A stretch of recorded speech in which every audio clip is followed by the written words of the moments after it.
Hi friends, வணக்கம்.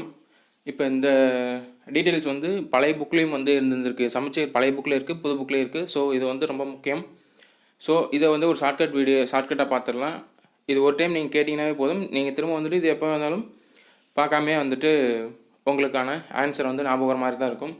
So இயற்கை ஓவியம், ஓகேங்களா? ஓவியம். ஸோ இப்போ நம்ம போகும்போதெல்லாம் இந்த ரோட்டில் அதெல்லாம் வந்துட்டு பிக்சர்ஸ் வந்து போட்டிருப்பாங்க பாருங்கள். 5 ரூபா 10 ரூபா அந்த மாதிரி வந்து விற்பாங்க. ஸோ ஓவியம், இயற்கை ஓவியம் வந்து 5 ரூபா 10 ரூபாய்க்கே வந்து கிடைக்கும் அப்படின்ற மாதிரி ஞாபகம் வச்சுக்கோங்க. ஸோ இயற்கை ஓவியம் 10 பாட்டு, ஓகேங்களா? இயற்கை இன்பக் களம், ஓகேங்களா? களம் கலித்தொகை.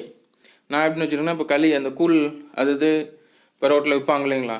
ஸோ களி அந்த கூழ் அதை எதில் வச்சுருக்காங்க? ஒரு களம், ஒரு பானையோ இல்லை ஒரு பாத்திரத்தில் வச்சுருப்பாங்க இல்லைங்களா? களம்னா பாத்திரம் அப்படின்னு சொல்லி வச்சுக்கலாம். ஸோ கலித்தொகைக்கு களம், இன்பக்களம் கலித்தொகை. வாழ்வில்லம் திருக்குறள், ஓகேங்களா? ஸோ என் கூட வந்து திருநூறு ஃப்ரெண்டு வந்து 2 பேர் படிச்சிருக்கிறாங்க. ஸோ நான் அதை வந்து இப்படி ஞாபகம் வச்சுக்கிட்டேன்.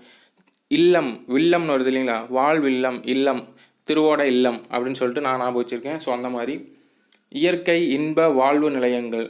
நிலையங்கள்னாவே 2 வருது. ஸோ எப்போவுமே வந்துட்டு இந்த சிலப்பதிகாரம், மணிமேகலை, அந்த இரட்டை காப்பியங்கள் அப்படி சொல்லுவாங்க இல்லைங்களா? அது மாதிரி இன்ப வாழ்வு நிலையங்கள் அப்படின்னு சொல்லிட்டு பார்த்தீங்கன்னா சிலப்பதிகாரமும் மணிமேகலையும், ஓகேங்களா? நெக்ஸ்ட்டு இயற்கை தவம், ஓகேவா? தவம், இப்போ மணி அது இருக்கு இல்லைங்களா? ஸோ இந்த மணியை வந்து நான் தவம் இருந்து சிந்தாமல் செதறாமல் நான் வந்து ஒன்று பெற்றேன், அப்படி இப்படி நீங்கள் எது வேணாலும் ஞாபகம் வச்சுக்கலாம். இல்லை சேகரித்தேன், அப்படி எது வேணாலும் ஞாபகம் வச்சுக்கலாம். ஸோ இயற்கை தவம் அப்படின்னா தவம் இருந்து அந்த மணியை வந்து நான் வந்து கலெக்ட் பண்ணேன் அப்படின்ற மாதிரி. ஸோ இயற்கை தவம் சிந்தாமணி, சிந்தாமல் செதறாமல் தவம் இருந்து பெற்றது அப்படின்ற மாதிரி. நாமம், ஓகேங்களா? இங்கே வந்துட்டு இயற்கை பரிணாமம், ஓகேங்களா? இங்கே கம்ப ராமாயணம், இயற்கை பரிணாமம்னா கம்ப ராமாயணம். ஸோ நாமம்னு முடியுது பார்த்தீங்களா? நாமம் இங்கே வந்து ராமம், இப்போ நெத்தியில் போடுறது 2மே அப்படி ஞாபகம் வச்சுக்கோங்க. நாமம் ராமம், ஓகே. இயற்கை அன்பு பெரிய புராணம், ஓகேவா? ஸோ அன்பு தான் வந்துட்டு எல்லாத்துலேயுமே பெருசு, ஓகேங்களா? முக்கியம் இல்லை பெருசு, அந்த பெரிய அதை வச்சுக்கலாம். ஸோ இயற்கை அன்பு பெரிய புராணம், ஓகேங்களா?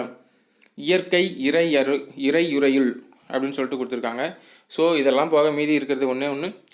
இப்போ இறையுறை, இப்போ தேவாரம், திருவாசகம் இதெல்லாமே வந்துட்டு ஒரு கடவுள், அது இந்த இறை நம்பிக்கை இல்லைன்னா இறைவனை பொறுத்து புகழ்ந்து பாடுற நூல்கள் தான் வந்தது. ஸோ இறையுறையுள் அப்படின்னா தேவார, திருவாசக, திருவாய்மொழிகள் இதெல்லாமே, ஓகேங்களா? ஸோ கண்டிப்பாக அந்த வீடியோ பிடிச்சிருந்தால் வந்து ஒரு லைக் பண்ணுங்கள், சப்ஸ்கிரைப் பண்ணி சப்போர்ட் பண்ணுங்கள், ஓகேங்களா? தேங்க்யூ.